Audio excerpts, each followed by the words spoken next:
বাটফার ইমরানরে এতবার মেনশন করলাম, তার কথা বলো ফেজরে মেনশন দিলাম, হ্যাঁ, তারপরে সে আমাদের একটা পোস্টও রিয়েক্ট করে নাই, আমাদের একটা পোস্ট কি তার চোখে পড়ে নাই? কতগুলো ফেক আইডি দিয়ে কমেন্ট করলাম, তারপরে হচ্ছে গিয়ে শেয়ার করলাম, তাও কিন্তু পোস্টের রিচ এত ভালো হয় নাই।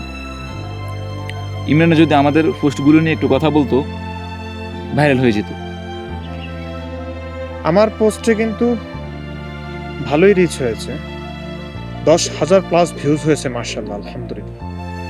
যেমন চাইছিলাম তেমন হয়নি ভাই, নারী জনিতের ব্যাপার তো, ভাবছিলাম একটু রিচ বেশি হবে। এখানে আছেই বাকি, ভিডিও কলে কথা বলছে, তাও সাউন্ড শোনা যাচ্ছে না, কি বলছে তা শোনা যাচ্ছে না। তাও আমি চালাকি করে মেয়েটির বাহু এবং বুকের দিক দিয়ে ব্লার করে দিয়ে বলে দিয়েছি মেয়েটির পোশাক অশ্লীল ছিল, তাই ব্লার করে দেওয়া হয়েছে। এটা ভালো করছেন ভাই, মানুষ মনে করবো ব্লার করা জায়গাটা ন্যাংটা ছিল, ব্লার না করলে এটা কিন্তু মনে করতো না। চালাকি বুঝি, আল্লাহর রহমতে নাস্তিকদের জম এমনি বলে না মারে।